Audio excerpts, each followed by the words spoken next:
Volleyball season starts this week. Gabe Genovese alongside first-year head coach, second-year head coach, Kenzie Brinkman. We're going to go with second. She got the interim tag move at the end of last year. I'll say a very belated congrats. Thank you very much. We haven't talked to you since the year wrapped up last fall.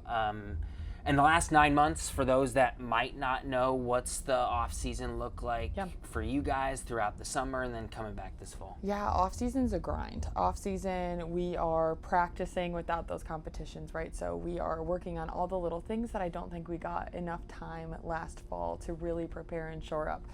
Plus, with it being my first spring as head coach, just changing things how I wanted them to be.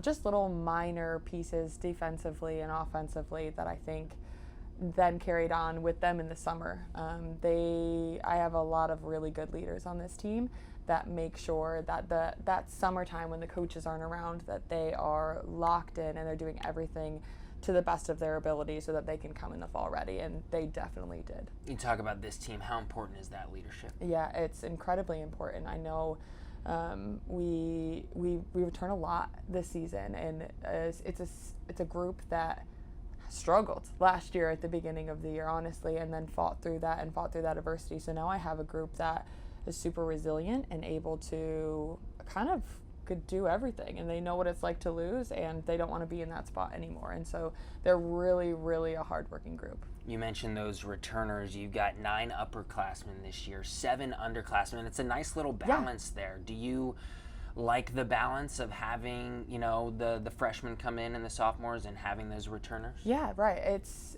a really good balance, but I think more I love the competitiveness that I have in my gym right now. I have depth in every position, including with the freshmen coming in here and making big impacts right away.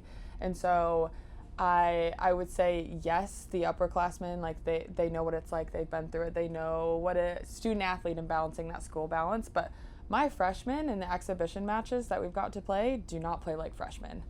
So I've been really impressed with them. So I think I just have a group of volleyball players instead of upperclassmen and lowerclassmen. Pretty nice, right? Yes. Preseason All-MAC just came out. Bailey Blair recognized, Emily Waddell recognized. What is it about those two that make them not only great on the court but off the court as well? I'll talk about Bailey first. Bailey is an exceptional volleyball player, but that girl works harder than I think anybody that I've ever gotten the opportunity to coach. She is constantly asking for reps, constantly watching video of herself, what she can improve on. And I think obviously she was very good last year, but I think the improvements that she's made has been off the court and giving herself some more grace. She's really hard on herself, which a lot of my team is, but Bailey especially is just wants to be the best and strives for that always. And so she has just really grown and having some more grace on herself, but also developing a back row game for us so that we can keep her all 6 rotations. And what about Emily? Yeah, Emily is, she's phenomenal off one foot. What we were able to do with her last year and the tempo that she's running is unlike a lot of middles. And I think that's what made our offense so good last year, is because in system and out of system, we're able to set Emily. And so this year was keeping that, but also finding different ways for Emily to score, getting better off of 2 feet when the opportunities off of 1 aren't there for her. So she's really developed that game. And then blocking is another thing that Emily's really improved on.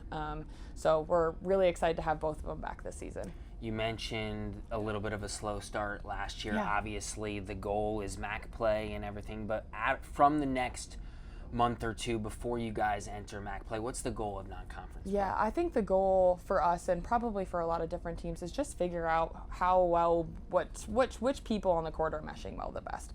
Obviously, I have a good amount of returners, but like I said, I have some good pieces that are coming in that are freshmen or transfers that could absolutely find themselves on the floor. So it's just figuring out which pieces mesh well together before conference season start. I think that's the biggest growth point. And then just figuring out our swagger together, realizing that they are an incredible group of girls and they're very talented, and just to let that shine on the court. I'll end with this. If you had to describe this team in one word, what would it be? Yeah, I mentioned it already. I would say resilient.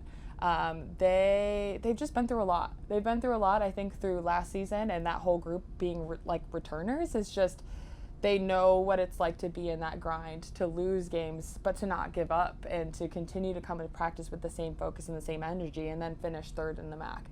So I think that that's really been really inspiring, and it's not something I have to come and practice every day and be like, all right, guys, let's work hard, let's do this. That's just innate. That's just their nature now. And so I get to just coach volleyball and be around some amazing women, and that's the best part of my job. Thanks, Kenzie. Yeah. Appreciate it.